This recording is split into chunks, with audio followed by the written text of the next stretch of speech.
even though I'm talking about out-of-season work, I do want to mention what my in-season work looks like.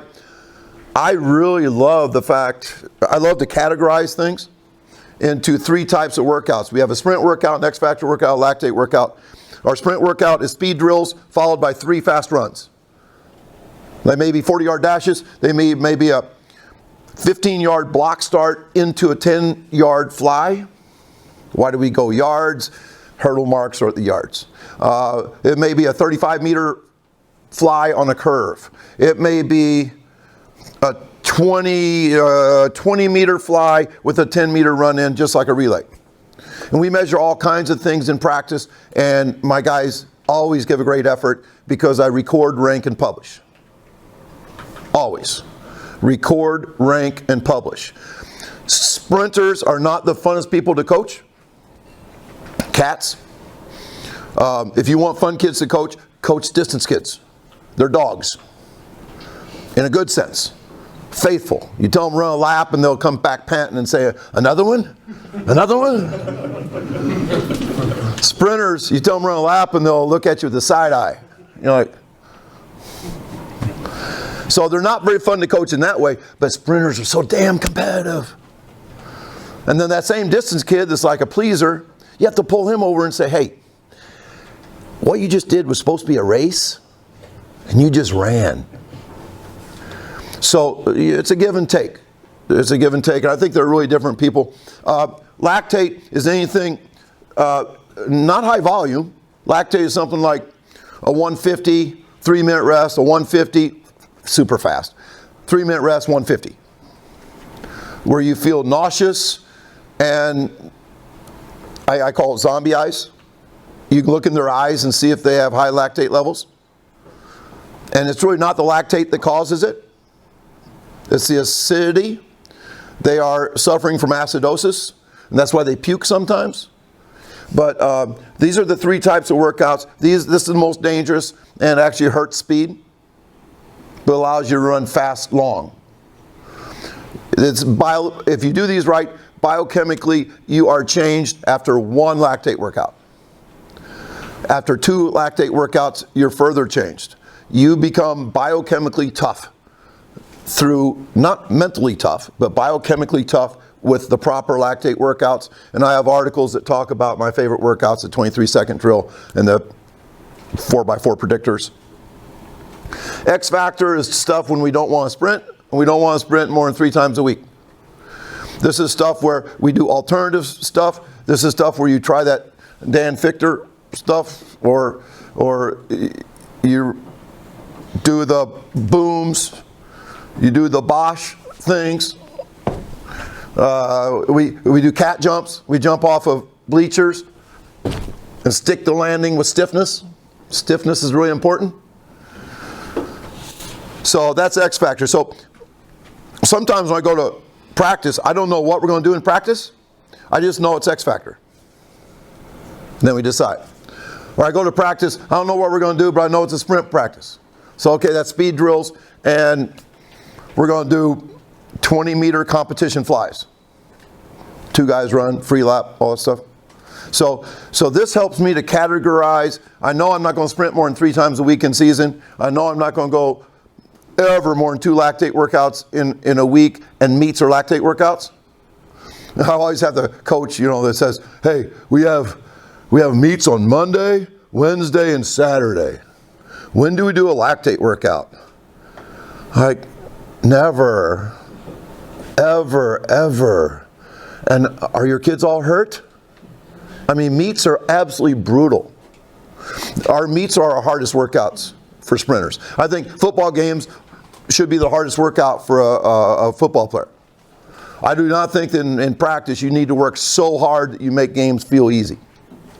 Hell no. Your whole week in practice should be so that you're fresh and fast on game day. So, if you want this, I can send it to you. But the red stuff is lactate or meets. The yellow stuff's all easy shit.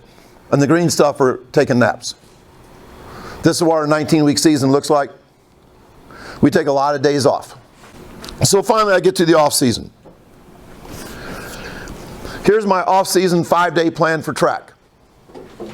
Now, I don't do this with any of my track guys like their summers off. Go play football. But if I was, this would be my 5-day plan. We go speed Monday, Wednesday, Friday, X Factor Tuesday, Thursday. Remember, you don't sprint more than 3 days a week. Not one of these workouts are hard. You might do 10-meter flies, 40-yard dashes. You may do 40-yard dashes with a 10-meter fly at the end. You may do blocks, you may do whatever. Come up with all kinds of crazy short metrics. Every sprint is less than 5 seconds, never more than 3. I'm not an auto reg guy. You know what that is? That's you run until your time slows down. So you don't run and run and run and run and run. We're not trying to get you to run 100 of them. So on the second one, do you decide if a kid's cake is burnt? Like if they're... No, we just run 3. Yeah. And if a kid says I don't feel good, go home, man. Oh, I think I can do another one. Whatever. You know, I mean, once in a while, kids, can I do a 4th one? Go ahead, I don't care. But don't run slow. I'm not a big 5-day guy. But if you did a 5-day plan, you got to go minimum dose. Minimum dose. After regular, usually 3 anyway. Okay. I have 1 go out of a number of... Auto regs normally 3 anyway. I didn't know that. Yeah, that's what I'm trying to be auto reg kind of, but okay. Then it shows. Then I like auto reg. I have only 1 go that is exceptional. Good. Off-season 4-day plan. This is what we do all winter. We go speed Monday and Wednesday, X Factor Tuesday and Thursday.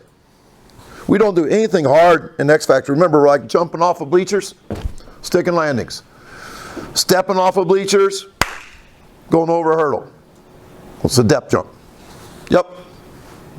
How would you fit in like block work and stuff like that? Is that your X Factor days or those your... We don't do much block work.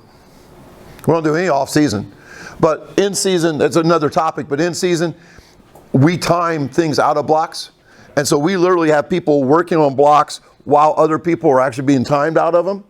And it really increases their interest in working on them. You know what I mean? So yeah, we just kind of do it. You know, guys are resting like 5 minutes in between sprints. They got a lot of time to fiddle around with stuff. But we do so many time starts, 40s and things, that blocks are an easy transition for us. We don't spend much time on it. Now, I wouldn't be afraid to go a 3-day plan, and that's speed and X Factor both on those 3 days. One of the good things about the 4-day plan that we do in the winter, we have all football players and all track athletes and a few lacrosse guys and that kind of stuff. One of the great things is if you go Monday, Tuesday, Wednesday, Thursday, you have a 3-day weekend. Great for the mind, and it's almost like a super compensation thing where kids come back really fast on Monday. That's what you want. Really, really fast. The good thing about this is they work, day off, and then they have a 2-day weekend. That's pretty good too. Now, when you say speed and X Factor, that means speed drills, 3 sprints, timed, recorded, ranked, published, and then maybe 2 or 3 things. Maybe 2 things. Cat jumps, depth jumps. The next day, assisted plyos. You know what that is? Where you're on somebody's shoulders and you're jumping as high as you can using your arms, and then bang, bang. It's great stuff.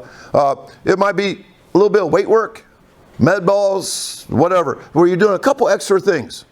Now, none of us know if they work. None of us. But there are certain things that we have a hunch might have a positive training effect. And the big thing is, even if it doesn't work, if you're not screwing up tomorrow, it's okay. Just don't screw up tomorrow.